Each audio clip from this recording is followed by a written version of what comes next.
Pertama, teori Gujarat. Dalam teori ini diceritakan Islam masuk ke Nusantara pada abad ke-13 Masehi dari perdagangan India Islam.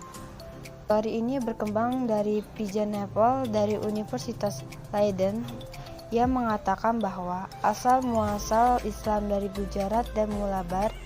Kemudian orang Arab bermazhab Syafi'i bermigrasi ke India dan orang Indialah yang membawanya ke Indonesia. Teori Mekah. Teori ini pertama kali dicetuskan oleh Hamka dalam Dies Natalis Fine ke-8 di Yogyakarta. Sebagai koreksi dari teori Gujarat, dalam teori masuknya Islam di Indonesia, ini diterangkan bahwa Arab Saudi memegang peranan yang besar. Adapun disebutkan masuknya Islam terjadi di sebelum abad ke-13 Masehi, yakni 7 Masehi atau abad pertama Hijriah.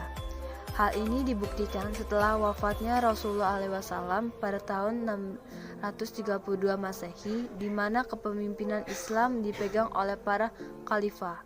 Di bawah kepemimpinan itu, agama Islam disebarkan lebih luas hingga ke seluruh Timur Tengah, Afrika Utara, Spanyol. Kemudian di masa dinasti Umayyah, pengaruh semakin meluas sehingga ke Nusantara. Menurut Arnold Marienson 1951, bukti masuknya Islam ke Indonesia dari para pedagang Islam menyebabkan Islam ketika mereka pedagang. Hal ini juga sesuai dengan fakta pedagang Arab menjadi pemimpin pemukiman di pesisir pantai Sumatera. Para pedagang Arab tersebut juga melakukan pernikahan dengan penduduk lokal, sehingga agama Islam semakin menyebar di Nusantara. Ketiga, Persia, yang dicetuskan oleh Hussein de Zaitnarat. Dijelaskan bahwa Islam masuk ke Indonesia dari Persia, sehingga di Gujarat pada abad ke-13. Hal ini dibukti dari kebudayaan Indonesia yang memiliki persamaan dengan Persia. Bukti peringatan 10 Muharram atau Asyura sebagai hari peringatan Syiah atau Syadinah Husain. Peringatan ini dibentuk pembuatan bubur syura. Kerajaan-kerajaan Islam di Indonesia. Yang pertama, Kerajaan Samudra Pasai. Kerajaan Samudra Pasai didirikan pada tahun 1267 Masehi oleh Nizamuddin Al-Kamil, seorang pimpinan angkatan laut dari Mesir.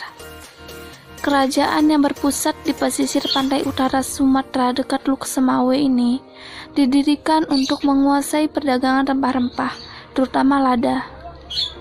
Setelah Nizamuddin Al-Kamil wafat, kerajaan ini telah beberapa kali dipimpin oleh raja-raja yang juga memberikan pengaruhnya terhadap kerajaan dan masyarakat sekitar. Berikut silsilah kepemimpinan Kerajaan Samudra Pasai.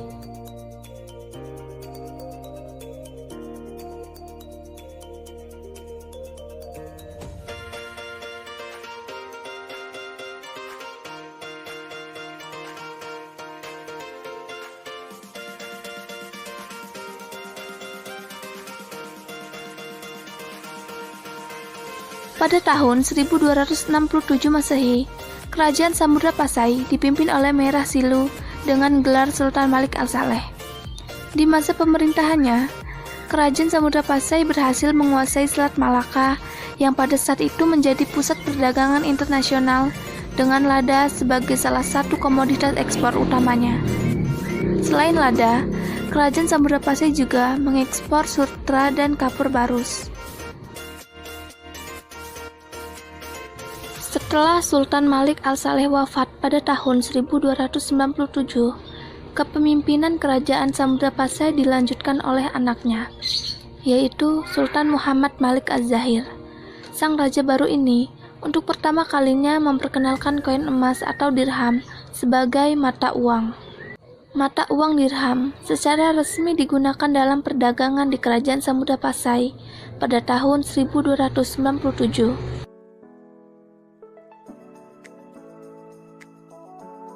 Di masa pemerintahannya, Kerajaan Samudra Pasai terkenal sebagai kerajaan dagang yang maju. Di tempat ini banyak dijumpai pedagang dari India dan Cina yang membeli rempah-rempah, terutama lada. Selain itu, di Kerajaan Samudra Pasai terdapat beberapa jenis barang dari Cina yang dapat dibeli pedagang tanpa harus berlayar ke Cina. Pada tahun 1521 Masehi, di bawah pimpinan Sultan Zain al-Abidin, Portugis menyerang kerajaan ini karena iri dengan kemajuan dagang mereka yang begitu pesat. Angkatan perang Portugis yang lebih kuat, akhirnya mereka berhasil menaklukkan kerajaan Samudra Pasai. Keadaan kerajaan yang melemah ini kemudian dimanfaatkan oleh Sultan Ali Muqayyad Shah, Raja Kerajaan Aceh Darussalam, untuk mengambil alih kerajaan Samudra Pasai. Pada tahun 1524, kerajaan Samudra Pasai dimasukkan ke dalam wilayah kerajaan Aceh Darussalam. Dibuktikan dengan dipindahkannya lonceng cakra donya milik kerajaan Samudra Pasai ke kerajaan Aceh. Yang kedua, kerajaan Aceh. Kerajaan Aceh merupakan sejarah kerajaan Islam di Indonesia yang berdiri di Provinsi Aceh. Kerajaan Aceh disebut juga Kesultanan Aceh. Kesultanan Aceh didirikan oleh Ali Muqayyad Shah pada tahun 1496 Masehi. Pada awalnya, Kesultanan Aceh sudah ada lebih awal dari Samudra Pasai. Setelah mengambil alih Samudra Pasai pada tahun 1524 Masehi, Kesultanan Aceh menjadi penguasa baru di wilayah Aceh. Silsilah Raja Kerajaan Aceh.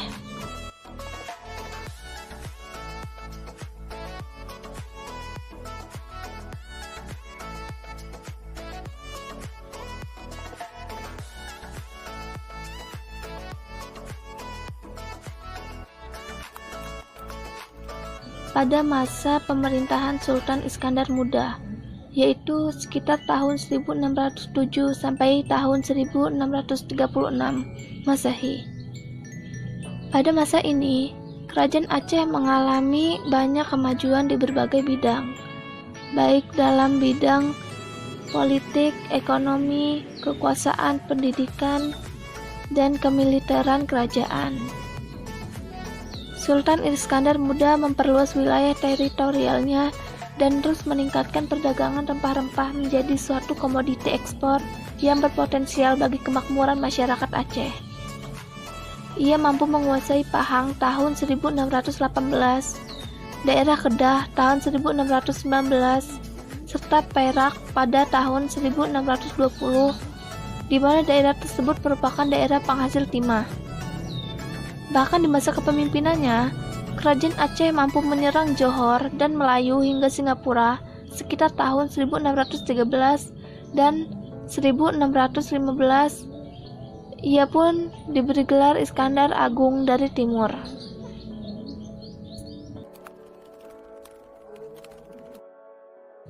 Setelah era kebesaran Sultan Iskandar Muda berakhir, Belanda mencium peluang untuk kembali mengusik tanah Aceh, memasuki paruh kedua abad ke-18.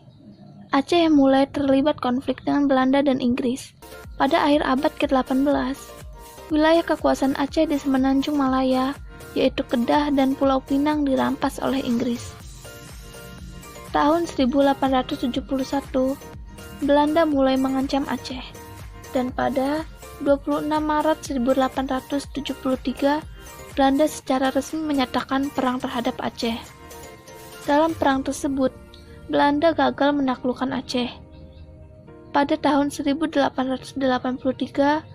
tahun 1892, dan tahun 1893, perang kembali meletus. Namun, lagi-lagi Belanda gagal merebut Aceh. Memasuki abad ke-20, dilakukanlah berbagai cara untuk dapat menembus kokohnya dinding ideologi yang dianut bangsa Aceh, termasuk dengan menyusupkan seorang pakar budaya dan tokoh pendidikan Belanda, Dr. Snoek Hooggrens, ke dalam masyarakat adat Aceh. Snoek Hooggrens menyarankan kepada pemerintah kolonial Hindia Belanda agar mengubah fokus serangan yang selama ini selalu berkonsentrasi ke sultan dan kaum bangsawan, beralih kepada kaum ulama. Saran ini kemudian diikuti oleh pemerintah kolonial Hindia Belanda dengan menyerang basis-basis para ulama, sehingga banyak masjid dan madrasah yang dibakar Belanda. Saran Snuk Hugron membuahkan hasil. Belanda akhirnya sukses melakukan Aceh.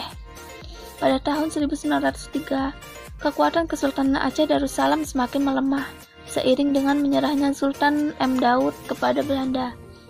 Setahun kemudian, tahun 1904, hampir seluruh wilayah Aceh berhasil dikuasai Belanda. Walaupun demikian, sebenarnya Aceh tidak pernah tunduk sepenuhnya terhadap penjajah. Yang ketiga, Kerajaan Demak. Dalam sejarahnya, Kerajaan Demak didirikan oleh persekutuan pedagang Islam di pantai utara Jawa yang dipimpin oleh Raden Patah, seorang keturunan Raja Brawijaya V yang menikah dengan putri dari Vietnam yaitu Champa. Berdirinya Kerajaan Demak ini tidak lepas dari jasa para wali Songo. Hal ini lantaran Raden Patah sewaktu muda belajar ajaran Islam di bawah bimbingan Sunan Ampel. Sebelum berdirinya Kerajaan Demak, wilayah Demak merupakan bagian dari Majapahit, di mana Raden Patah ditugaskan sebagai Adipati Bintoro, Demak. Pengaruh Kerajaan Majapahit pada akhir abad ke-15 berada di ambang keruntuhan. Pada tahun 1500 dengan dukungan para wali, Bintoro menyerang Majapahit dan mengalahkannya. Setelah Majapahit dikalahkan, Raden Patah memindahkan pusat pemerintahan ke Bintoro yang ditandai dengan peristiwa pemindahan pusaka Majapahit ke Bintoro. Peristiwa simbolis itu melegitimasi bahwa Bintoro sah sebagai pewaris Majapahit dan sekaligus menandai lahirnya Kesultanan Demak, di mana Raden Patah menjadi sultan pertama dengan gelar Sultan Alam Akbar Al-Fatah. Kerajaan Demak resmi berdiri pada tahun 1481 Masehi, beberapa saat setelah runtuhnya Majapahit. Berikut nama-nama raja yang pernah memimpin Kerajaan Demak.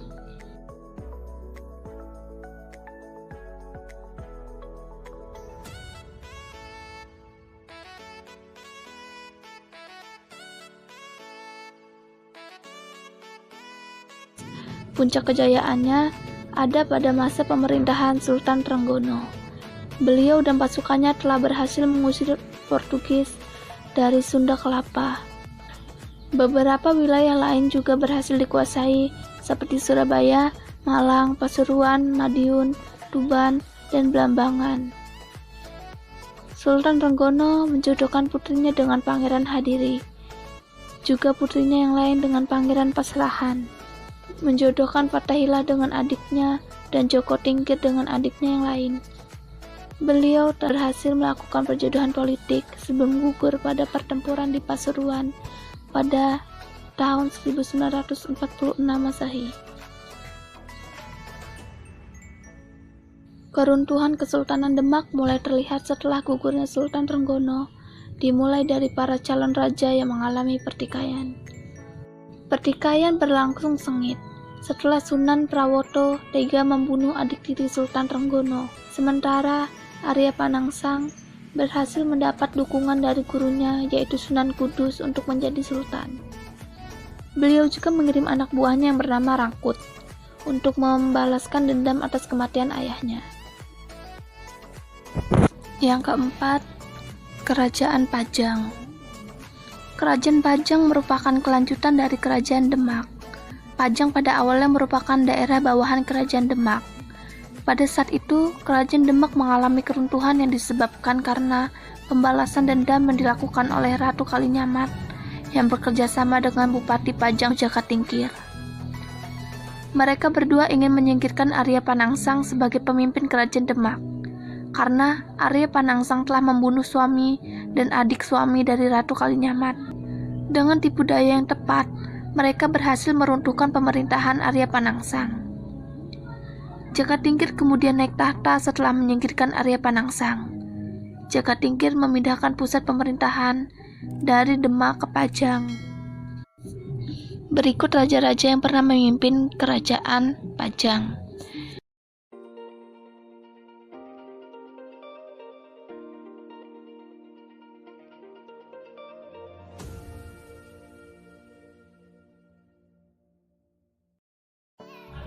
Kerajaan Pajang di puncak masa keemasan pada masa kepemimpinan Hadiwijaya, di mana beliau dapat membuat para raja penting di Jawa Timur mengakui kekuasaannya. Beliau berhasil memperluas daerahnya. Ia memperluas kekuasaannya di tanah pedalaman ke arah timur, sampai Madiun yang berada di aliran tanah anak terbesar Sungai Bengawan Solo. Setelah itu secara berturut-turut ia berhasil menaklukkan daerah lain, antara lain menaklukkan Blora tahun 1554 dan menaklukkan Kediri tahun 1577. Selain memperluas daerahnya, Pajang mempunyai lumbung padi yang besar karena irigasinya berjalan lancar. Dalam aspek sosial, budaya, dan ekonomi, Pajang mengalami kemajuan. Tahun 1581, ia berhasil mendapatkan pengakuan sebagai Sultan Islam dari raja-raja penting di Jawa Timur.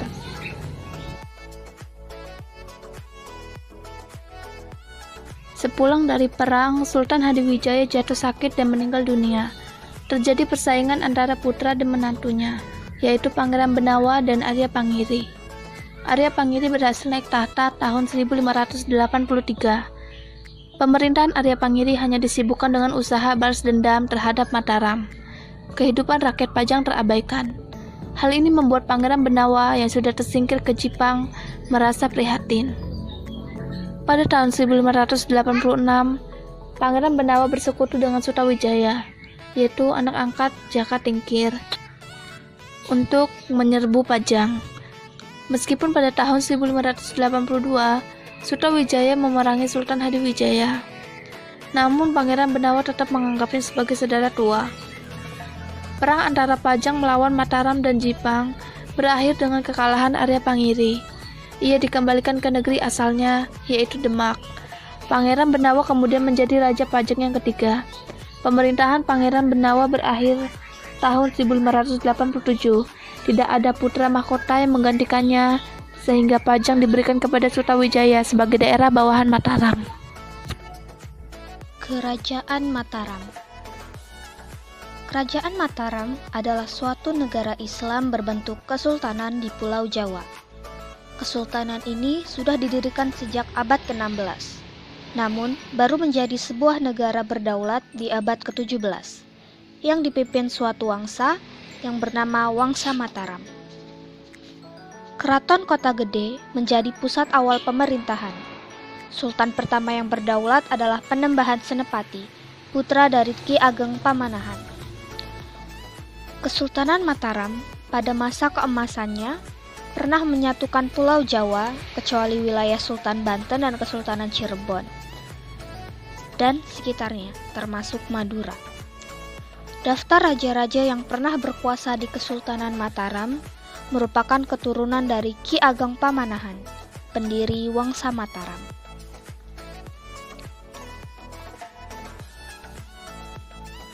Berikut daftar raja-raja Mataram. 1. Raden Mas Danang Sutawijaya. 2. Sri Susuhanan Hadi Prabu. 3. Pangeran Arya Martapura. 4. Sri Sultan Agung Hadi Prabu. 5. Hamangkurat I.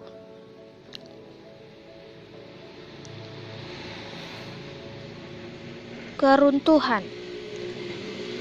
Runtuhnya kerajaan Mataram Islam dikarenakan hubungan dengan para kolonial Belanda atau VOC yang tidak baik. Diketahui, Belanda mulai menguasai sebagian besar wilayah kerajaan Mataram saat Raja Amangkurat II memimpin. Hal ini pun membuat rakyat menderita karena kebijakan-kebijakan yang dibuat oleh Belanda. Selanjutnya adalah Kesultanan Cirebon. Kesultanan Cirebon adalah sebuah kesultanan Islam ternama di Jawa Barat pada abad ke-15 dan 16 Masehi, dan merupakan pangkalan penting dalam jalur perdagangan dan pelayaran antar pulau. Lokasinya di pantai utara Pulau Jawa yang merupakan perbatasan antara Jawa Tengah dan Jawa Barat. Kesultanan Cirebon didirikan di dalam Agung Pangkuati sebagai pusat pemerintahan negara Islam Kesultanan Cirebon.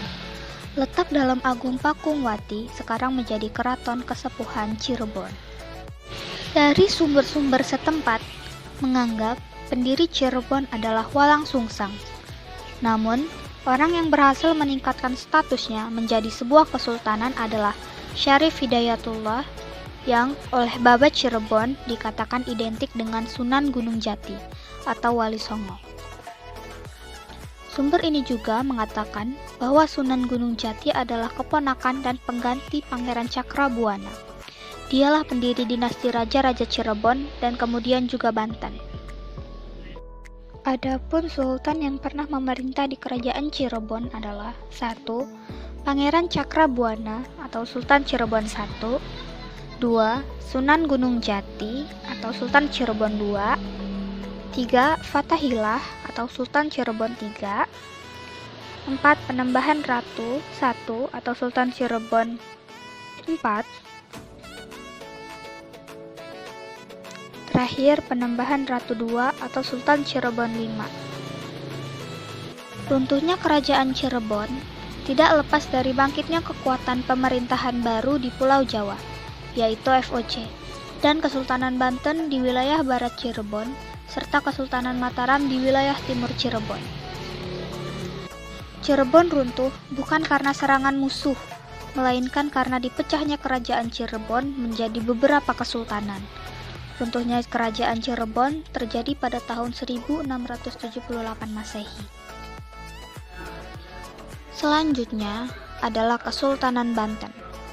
Kesultanan Banten adalah sebuah kerajaan Islam yang pernah berdiri di Tatar Pasundan, Provinsi Banten, Indonesia. Berawal sekitar tahun 1526 Masehi, ketika Kesultanan Cirebon dan Kesultanan Demak memperluas pengaruhnya ke kawasan pesisir barat Pulau Jawa. Kehidupan pada masa Kerajaan Banten. Sultan pertama Kerajaan Banten ini adalah Sultan Hasanuddin yang memerintah tahun 1522 sampai 1570. Ia adalah putra Fatahillah, seorang panglima tentara Demak yang pernah diutus oleh Sultan Trenggana menguasai bandar-bandar di Jawa Barat pada waktu Kerajaan Demak berkuasa. Daerah Banten merupakan bagian dari Kerajaan Demak. Namun, setelah Kerajaan Demak mengalami kemunduran, Banten akhirnya melepaskan diri dari pengaruh kekuasaan Demak. Pada masa pemerintahan Sultan Hasanuddin, Kerajaan Banten berkembang menjadi pusat perdagangan.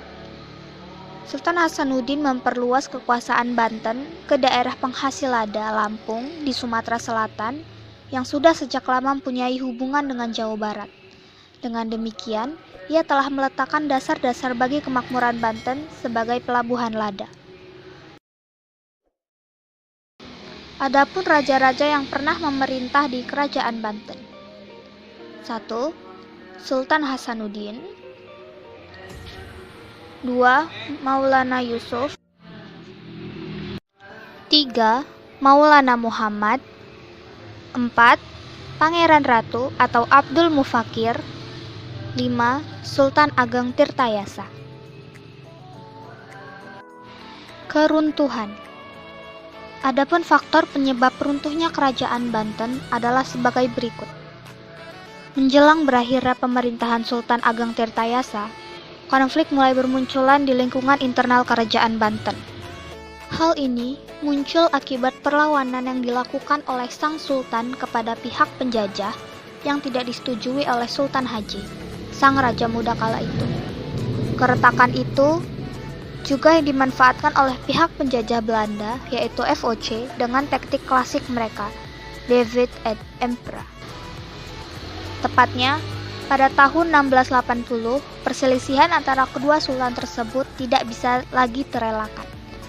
Momen ini dimanfaatkan oleh Kesultanan Banjar atau Kesultanan Banjarmasin. Kesultanan Banjar berdiri pada tahun 1520, dihapuskan sepihak oleh Belanda pada 11 Juni 1860. Namun, rakyat Banjar tetap mengakui ada pemerintahan darurat atau pelarian yang baru berakhir pada 24 Januari 1905. Namun, sejak 24 Juli 2010, Kesultanan Banjar hidup kembali dengan dilantiknya Sultan Khairul Saleh. Kerajaan Banjar adalah sebuah kesultanan yang wilayahnya saat ini termasuk ke dalam Provinsi Kalimantan Selatan, Indonesia. Wilayah Banjar yang lebih luas terbentang dari Tanjung Sambar sampai Tanjung Aru.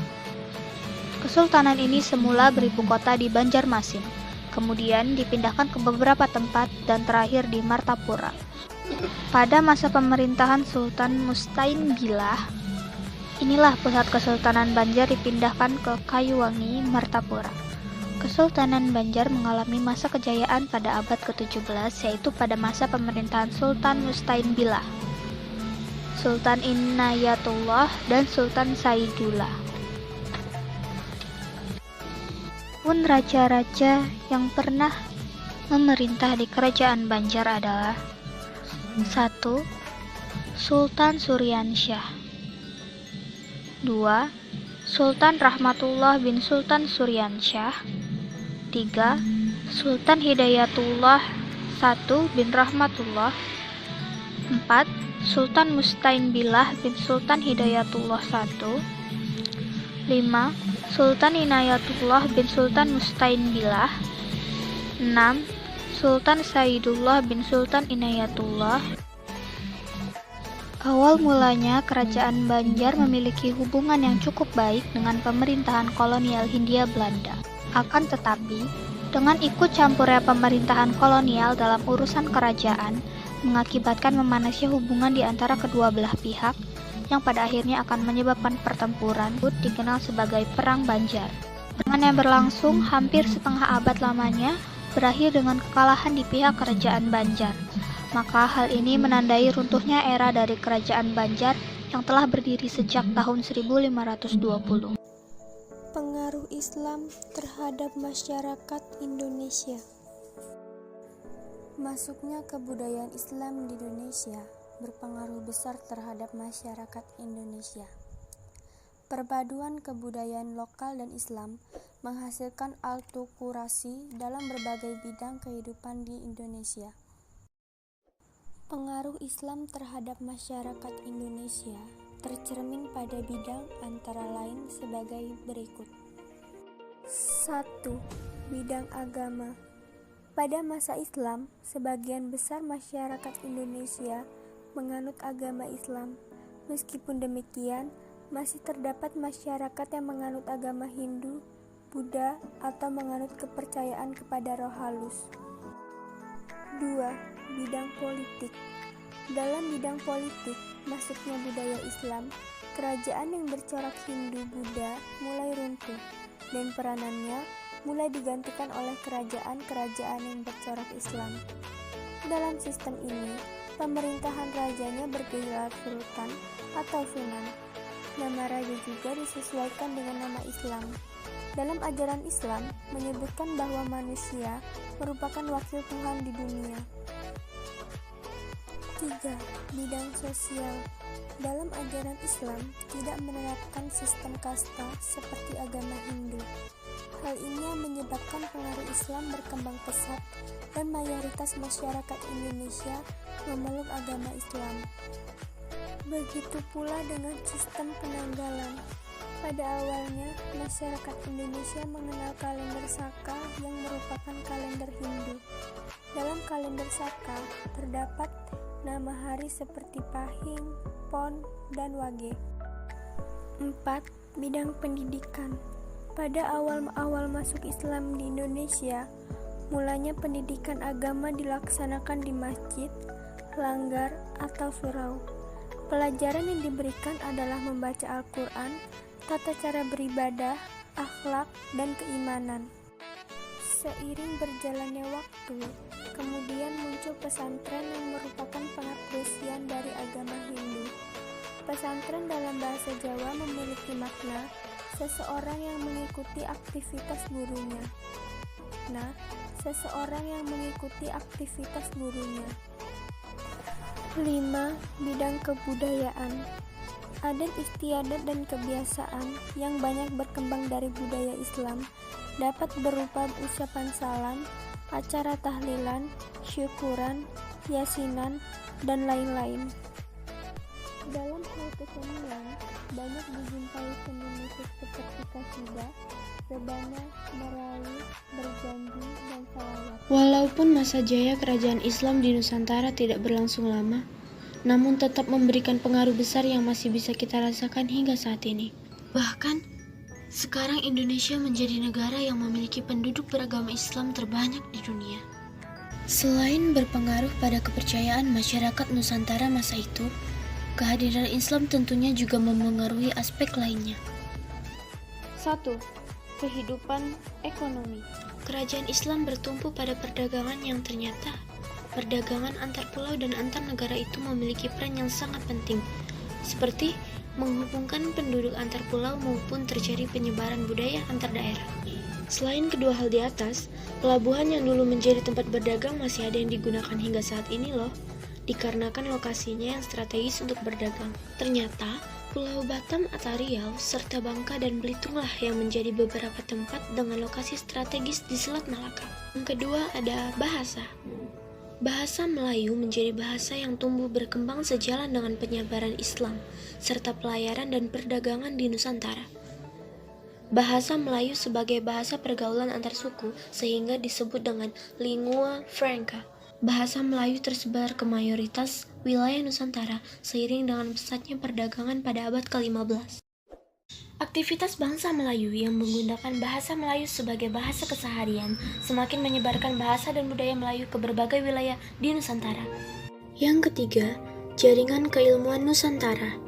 Ketika di masa jayanya, Samudra Pasai pernah menjadi pusat studi Islam di Nusantara dan menyebarkan Islam di wilayah Malaka. Sistem pendidikan Islam ini diadaptasi oleh sekolah-sekolah saat ini seperti pesantren ataupun madrasah. Contohnya pesantren Al-Kahfi Somalangu yang merupakan pesantren pertama di Asia Tenggara. Namun, sayangnya bukan didirikan oleh orang.